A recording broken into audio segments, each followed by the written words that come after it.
What we're showing here is the Willis 1632-3A surface grinder, and this is the way it's going to arrive at your facility. We're going to show how to get things unpacked, hooked up, and the operation of the machine for your reference. This is going to be virtually identical to our 1224-3A model. It's just a little bit smaller, but the controls and the setup is pretty much identical. You will see all three of the axes are blocked and locked into position for shipping. Here you can see a wooden block here holding down the wheel. Then you have a bracket here you're going to have to remove. You have another bracket around on this side, which you have to remove.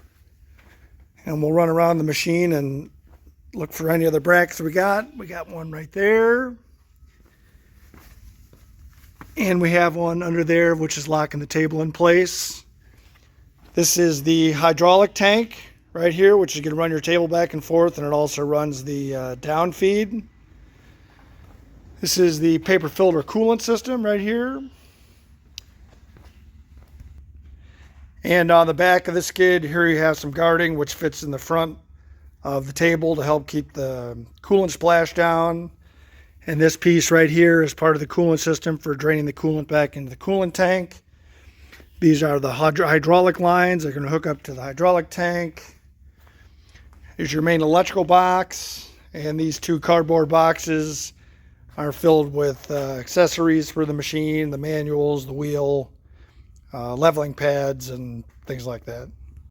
When considering the location of your new grinder, it is very important to find a single piece, very solid piece of concrete. And you also want to make sure to have a qualified, insured rigger help with the removal of the machine from the skid. You'll want to make sure you have at least 1 meter of clear space all around the outside of the machine, depending on where you place it. And please take into account the maximum travels of the machine to make sure you still have 1 meter away from the maximum travels. This is a very important safety precaution and also is very helpful with part loading and unloading, cleaning, and maintenance. As you can see here, we've done a little bit of offloading of the skid to put some components together for test operation of the machine.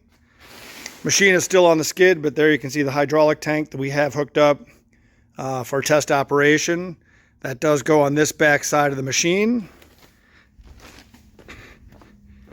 And your coolant will generally be in this location also. The hoses and the clamps are all different sized, and you can't really put them in the wrong spot. Just be careful when you're unpacking to not lose anything, and keep everything off to the side when you're unpacking, when you're putting the machine together. The operation manual can be very helpful and gives a very good step-by-step process for getting the machine set up.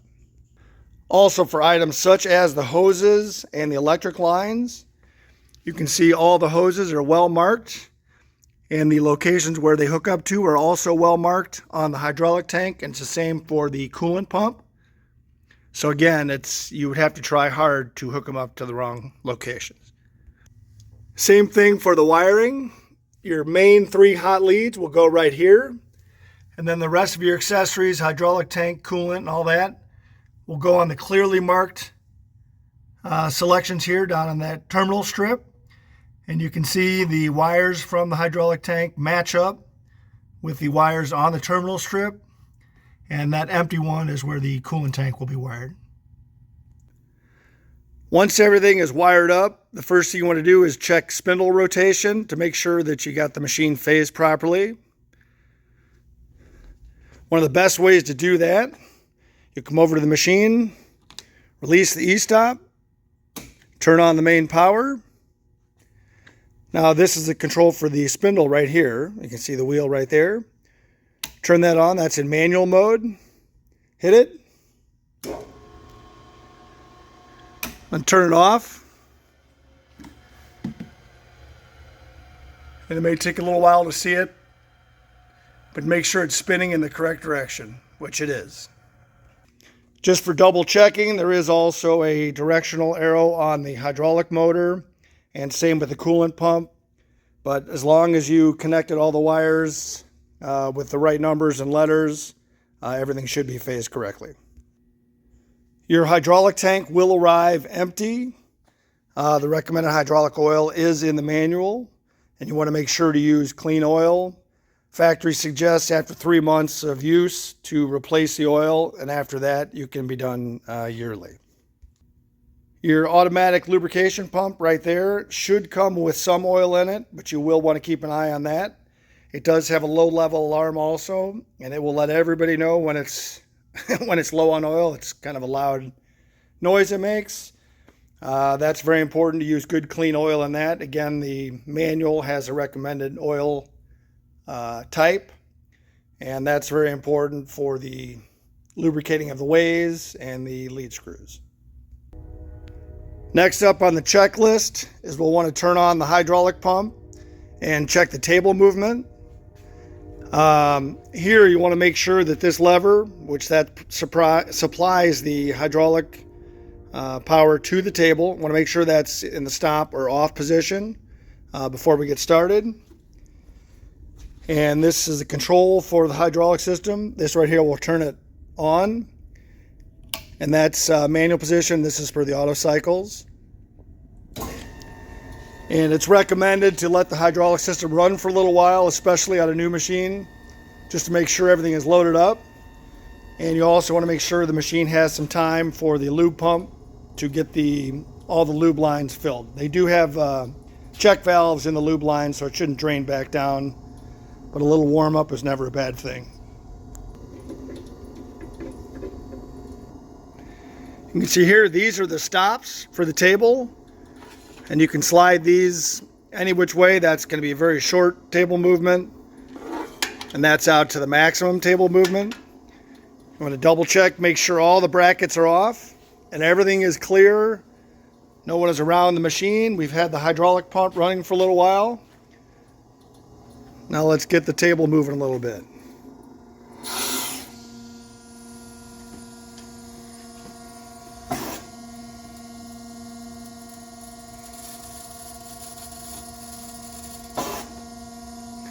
And this controls how fast you want it to go, depending on the application. You're going to see a little rocking back and forth here because obviously the skid is not so stable. That's a good example of why you want a very stable, solid hydraulic foundation. And now we'll shut her down. I did skip over this earlier, but I do want to mention it now. When your rigger is putting the machine in place, you will see the machine does come with leveling pads and bolts. It's going to most likely be in one of these two boxes. And you want to make sure that the rigger has these before setting the machine down. And the locations where the machine is secured to the skid, those are the locations where leveling bolts go, and they go down onto pads. It is also very critical that the machine is leveled very precisely in both the longitudinal and cross axis. You can do this with the machine running or with the machine not running. I kind of like it after the machine's been running for a little while and everything's kind of warmed up and lubricated, but you can manually move the axes all different locations.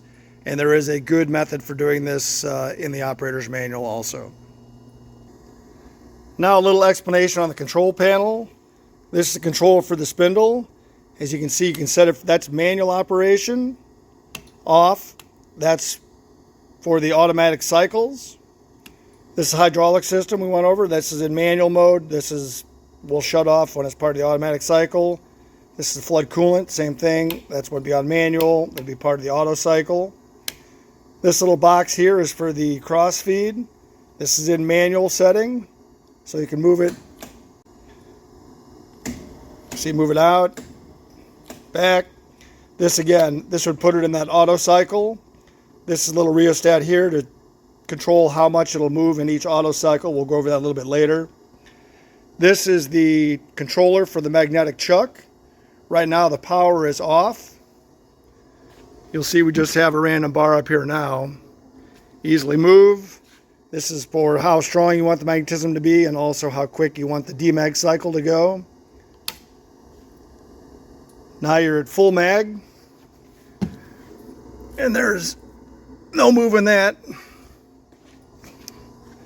Now the demag cycle.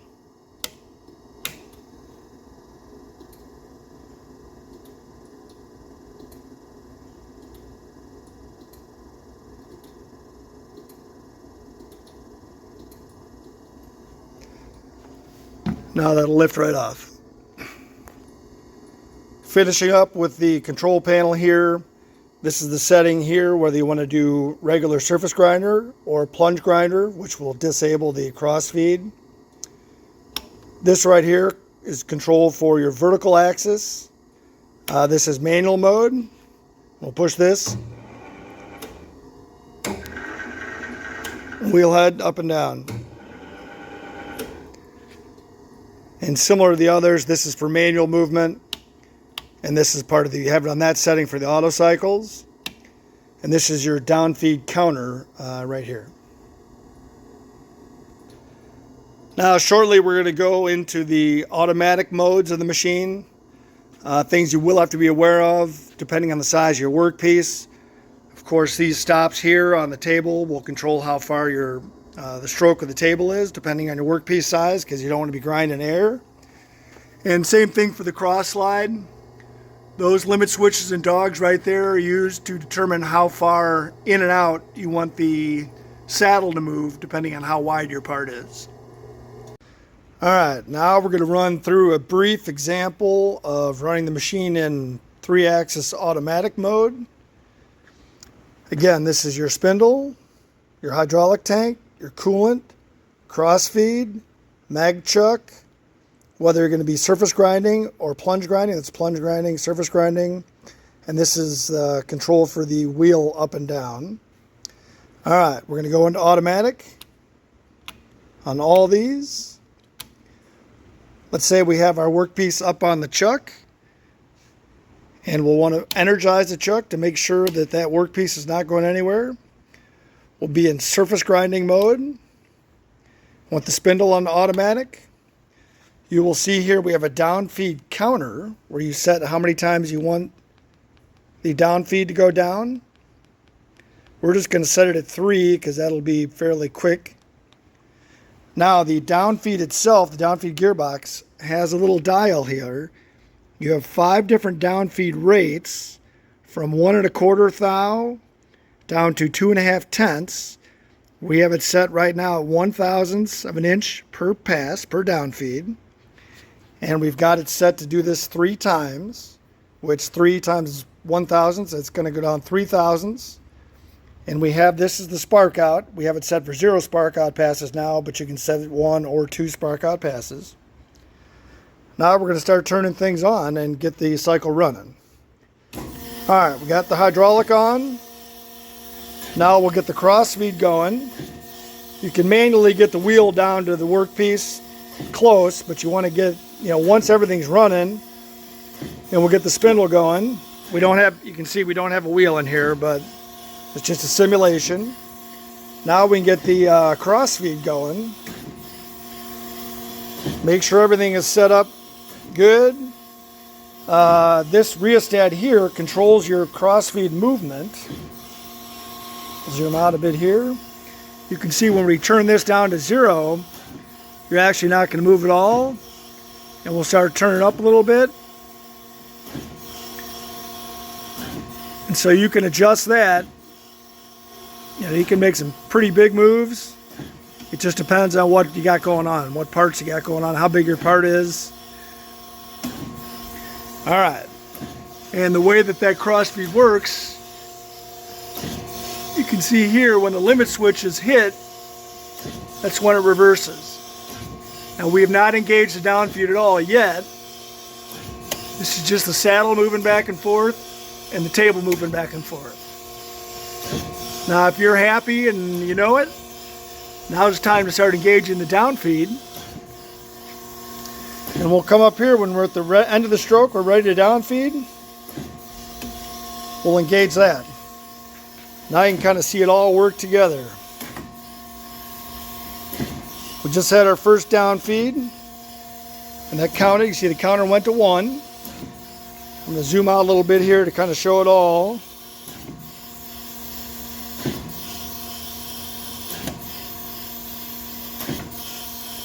There you can see we hit the 1.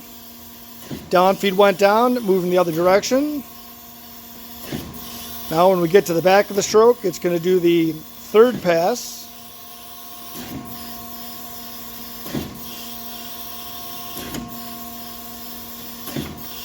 You can see it made the 3rd pass. Now it's going to make the full stroke up to the other end of the saddle movement, and then the head is going to go part.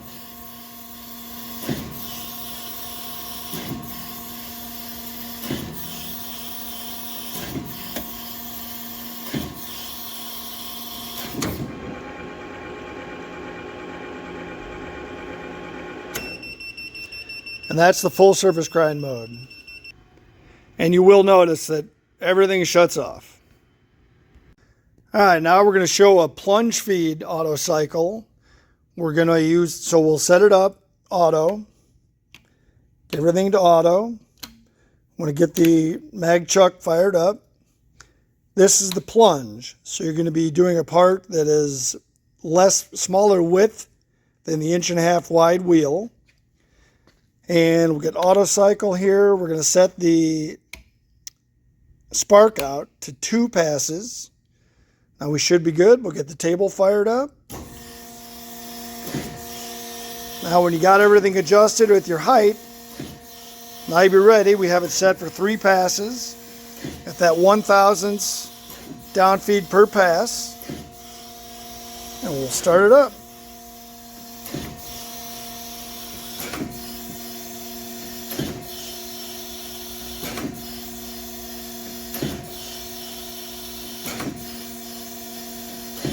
Now we'll have the 2 spark out passes.